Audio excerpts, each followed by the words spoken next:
રાજકોટ શહેરના રેસકોર્સ મેદાન ખાતે સૌરાષ્ટ્રના સૌથી મોટા ભાતીગળ લોકમેળાનો પ્રારંભ થઈ ચૂક્યો છે અને રાજકોટવાસીઓ મેળાની મોજ માણવા ઉત્સુક જોવા મળી રહ્યા છે, પરંતુ હજુ સુધી યાંત્રિક રાઇડ્સના સંચાલકોને લાયસન્સ ઇસ્યુ કરવામાં ન આવતા રાઇડ્સ બંધ અને મેળો ચાલુ છે।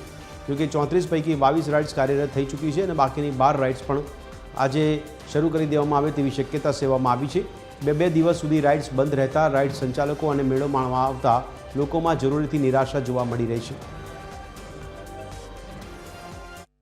રાજકોટનો સૌથી મોટો લોકમેળો જે સૌરાષ્ટ્રનો સૌથી મોટો મેળો કહેવામાં આવે છે, આ મેળાની ગઈકાલે શરૂઆત થઈ હતી। લોકોને 2 વર્ષથી જે ચકેડીઓની રાહ જોઈ રહ્યા હતા, તો આ વર્ષે ગઈકાલ સાંજ સુધી ચકેડીઓ ચાલુ ન થઈ હતી, જેથી લોકો કેટલાક જે મેળામાં ફરવા આવ્યા હતા તે નિરાશ થયા હતા અને રાહ જોઈ રહ્યા હતા કે ક્યારે ચકડોળ અને ઝૂલાઓ ચાલુ થાય અને તે મેળાનો આનંદ માણે। ત્યારે આજે સવારથી તંત્ર દ્વારા આ ચકડોળને મંજૂરી આપવામાં આવી છે। 34 માંથી 11 ચકડોળને હાલ મંજૂરી મળી છે, જેથી મોટી સંખ્યામાં લોકો અત્યારે મેળાનો આનંદ માણવા માટે પહોંચી ગયા છે અને ચકડોળ સાથે મેળામાં જે જુદી જુદી વેરાયટી હોય છે, જે આઈસ્ક્રીમ છે, ફૂડ સ્ટોલમાં પણ આનંદ માણી રહ્યા છે। અને સાથે સાથે વાત કરી અન્ય જે 23 રાઇડની હજી મંજૂરી મળી નથી, તે પણ થોડી ક્ષણોમાં મળી જશે તેવી આશા સેવાઈ રહી છે, જેથી જે મેળામાં લોકો આનંદ માણવા આવે છે, સૌરાષ્ટ્રના જુદા જુદા શહેરોમાંથી લોકો આ મેળાનો આનંદ માણવામાં આવતો છે। જોઈ શકો છો મોટી સંખ્યામાં માનવ મહેરામણ જે અત્યારે મેળામાં પહોંચી ગયું છે અને લોકો છેલ્લા 2 વર્ષથી જે મેળાની રાહ જોઈ રહ્યા હતા તેનો આનંદ માણી રહ્યા છે।